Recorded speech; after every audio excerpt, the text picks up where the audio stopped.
રામનવમીની વધાઈ. પ્રશ્ન થાય કે રામનવમી, રામ તો મર્યાદા પુરુષોત્તમ છે, મર્યાદા માર્ગમાં વિષ્ણુનો અવતાર છે, તો પુષ્ટિ માર્ગમાં શ્રી મહાપ્રભુજીએ રામનવમીનું વ્રત કરવાનું કેમ કહ્યું છે? તો આ વિડીયોમાં આપણને સુંદર શ્રી પ્રભુ કૃપાથી જાણકારી મળશે કે શ્રી રામના 4 પુષ્ટિ કાર્યો છે, એટલા માટે જોઈએ. શ્રી ગોવર્ધન નાથ કી જય.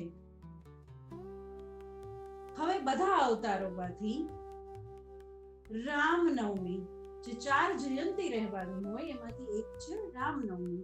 હવે રામ તો મર્યાદા અવતાર છે, પરંતુ એણે પોતાની લીલા દરમિયાન ભૂતલ પર જીવનકાળ દરમિયાન 4 પુષ્ટિ કાર્યો કર્યા હોવાથી શ્રી વલ્લભે રામનવમીને પુષ્ટિ માર્ગના વ્રતમાં આજ્ઞા કરી છે, લીધી છે. તો શ્રી રામચંદ્રજીના પુષ્ટિ કાર્યો જોઈએ.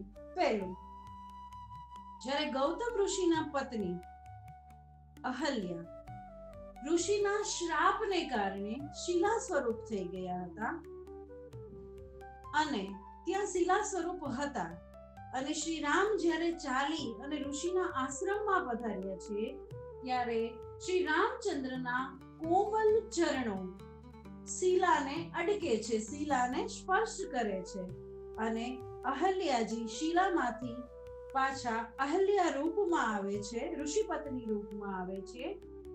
એટલા માટે હવે આ ચરણ સ્પર્શ દ્વારા સામે ચાલીને કરાતું કાર્ય એ પુષ્ટિ કાર્ય છે. શ્રી રામચંદ્ર સામે ચાલીને પધાર્યા, જ્યાં પ્રભુ શ્રી ઠાકોરજી ભગવાન સામે ચાલીને ભક્તનો ઉદ્ધાર કરે, એની સેવાનો અંગીકાર કરે, એ પુષ્ટિ કાર્ય. બીજું પુષ્ટિ કાર્ય, વનમાં ભીલડી વાર્તા બધાને ખ્યાલ જ છે. સબરી ખૂબ રાહ જોતી હતી કે મારા રામ આવશે, રામ આવશે, અને રોજ પથ પર, રસ્તા પર ફૂલો પાથરતી, બોર તોડવા જાતી, તો ચાખીને કે મારા પ્રભુને કોઈ ખાટું, કોઈ મોરું કે અપક ફળ ન આવી જાય ભોગમાં, એના માટે રોજ ચાખી ચાખીને રાખતી, ખૂબ રાહ જોતી. ત્યારે રામચંદ્ર સામે ચાલીને આ ભીલડી સબરીની કુટિયામાં પધારે છે અને ચાખીને રાખેલા બોર આરોગે છે. અહીંયા ખાસ સમજવાનું છે, પુષ્ટિ માર્ગમાં શ્રી મહાપ્રભુજીની મેંડ, મર્યાદા, સિદ્ધાંતને તો ખાસ જાળવવાનો જ છે. આપણા માટે, વૈષ્ણવ માટે એ સર્વોપરી છે. આપણું જૂઠન અડેલું કે કોઈ પણ એવું, આપ તો ઉચ્ચ ભોગતા છો શ્રીજી બાવા તો, પરંતુ આ સબરીના પહેલામાંથી એવું નથી જોવાનું કે એને જૂઠું આરોગાયું એટલે આપણે પણ ના. આપણે સિદ્ધાંત પ્રમાણે, મેંડ મર્યાદા પ્રમાણે ચાલવાનું છે. પરંતુ પ્રભુ કરતુમ અકર્તુમ અન્યથા કરતુમ છે. જેવી રીતે છાક લીલામાં ગોપીજનો પાસેથી આવેલી છાક બાળ સખાઓ સાથે જૂઠું પ્રેમના કારણે બાળ સખાઓ સાથે એકબીજા સાથે આરોગતા હતા, પણ એ સ્નેહવશ થઈને હતું, જે વિશેષ કૃપા કહેવાય. એવી રીતે સબરી પર વિશેષ કૃપા કરવામાં આવેલી છે. સબરીની મેંડ, મર્યાદા એ ન જોતા સબરીનો ભાવ શું હતો, સબરીની ભાવના શું હતી કે તત્સુખ હતી. મારા પ્રભુને જૂઠું ખવડાવવાનું એવું નહોતું, તત્સુખની ભાવના હતી કે મીઠું બોર આરોગાવું, સુંદર ફલ આરોગાવું. એટલા માટે એ ભાવ જોયો, સ્નેહવશ થયા શ્રી રામ, અને એના જૂઠા બોર આરોગે છે. એટલા માટે આ બીજું પુષ્ટિ કાર્ય છે, જ્યાં પ્રભુ સ્નેહવશ થાય છે, એ પુષ્ટિ કાર્ય. આ 2 કાર્યો તો લગભગ બધાને ખબર હશે. હવે આપણે એક ત્રીજું શ્રી રામચંદ્રજીનું પુષ્ટિ કાર્ય જોઈએ.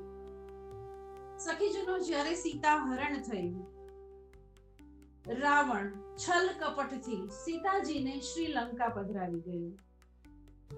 પાછળથી રામચંદ્રજીને ખબર પડે છે અને સીતાજીને પધરાવવા માટે દરિયો પાર કરવાનો હોય છે. હનુમાન અને વાનર સેનાઓની મદદથી જ્યારે પથ્થર નો સેતુ બનાવવાની કોશિશ થઈ રહી છે, અને જેવો પથ્થર પાણીમાં મુકાય છે તો પથ્થર ડૂબી જાય છે. પથ્થરનો સ્વભાવ છે કે એ ભારે હોવાથી, પાણીથી ભારે હોવાથી ડૂબી જાય તો હનુમાનજી પથ્થર પર રામ લખે છે અને એ પથ્થર તરે છે. પથ્થર ડૂબતો નથી અને એ તરતા તરતા પથ્થરથી રામ સેતુનું નિર્માણ થાય છે અને તેના પર જઈ શ્રીલંકા જઈ રાવણનો નાશ કરી અને સીતા માતાને ફરીથી પધરાવવામાં આવે છે. કહેવાનો તાત્પર્ય નામનો મહિમા. નામનો મહિમા એટલે પુષ્ટિ કાર્ય. તો એ પથ્થર પર જે રામ નામ લખાયું, જેનાથી પથ્થર તર્યો, એ નામનો મહિમા બતાવે છે. એટલા માટે આ પુષ્ટિ કાર્ય છે. અને ચોથું પુષ્ટિ કાર્ય, જ્યારે શ્રી રામ વનવાસમાં હતા સખીજનો, ત્યારે એમના પિતા રાજા દશરથ એને યાદ કરતા કરતા મારો રામ, મારો રામ, મારો રામ જપતા જપતા, રટતા રટતા, વિયોગ કરતા કરતા હરિશરણ પામ્યા. અને શ્રી રામે એમને સ્વર્ગમાં સ્થાન આપ્યું. અહીંયા પણ વિયોગ અને નામ જપનું મહત્વ બતાવ્યું છે. અયોધ્યાના નગરજનો એને પણ શ્રી રામે વૈકુંઠમાં સ્થાન આપ્યું છે. શું કામ? કેમ કે 14 વર્ષ જ્યારે વનવાસ દરમિયાન રામ હતા, ત્યારે અયોધ્યાવાસીઓએ એના બદલે એની સેવા પણ કરેલી અને એમને વિયોગમાં યાદ પણ કરેલા, એનું નામ પણ જપેલું કે રામ ક્યારે આવશે. તો આ વિરહમાં કરેલું નામ જપ, સેવા, સ્મરણ, યાદ, આ બધા પુષ્ટિ કાર્ય છે. બીજો ભાવ જોઈએ. આ જ પુષ્ટિ કાર્યમાં બીજો ભાવ જોઈએ. આમ જોઈએ તો દશરથ રાજાએ શ્રી રામને વનવાસ આપેલો, એટલે કે એક કષ્ટ જ આપેલું, તો પણ વિશેષ કૃપા કરી અને શ્રી રામે દશરથ રાજાને સ્વર્ગ અપાવ્યું. અને અયોધ્યાવાસીએ સીતાજીની અગ્નિ પરીક્ષા કરાવી, કષ્ટ આપ્યું અને એટલો અવિશ્વાસ થયો કે શ્રી રામચંદ્રને મજબૂર કર્યા સીતાજીને છોડવા પર. એ પણ એક પ્રકારનું કષ્ટ આપ્યું, પરિશ્રમ આપ્યો, છતાંય શ્રી રામચંદ્રજીએ કૃપા કરી અને અયોધ્યાવાસીઓને પોતાની સાથે વૈકુંઠમાં સ્થાન આપ્યું. એટલે વિશેષ કૃપા કરી, કષ્ટ પડવા છતાં વિશેષ કૃપા થઈ, એટલે પુષ્ટિ કાર્ય થયું. એટલા માટે આ 4 શ્રી રામચંદ્રજીએ મર્યાદામાં જન્મ, મર્યાદાનો અવતાર છતાં 4 પુષ્ટિ કાર્ય કરેલા હોવાથી આપ શ્રી વલ્લભ મહાપ્રભુજી રામનવમીનો ઉત્સવ, રામનવમીનો ઉપવાસ પુષ્ટિ માર્ગમાં કરવાની આજ્ઞા આપે છે. એવું એક સુંદર રામનવમીના દિવસે અગ્રીમ વધાઈઓ. ગોવર્ધન નાથ કી જય.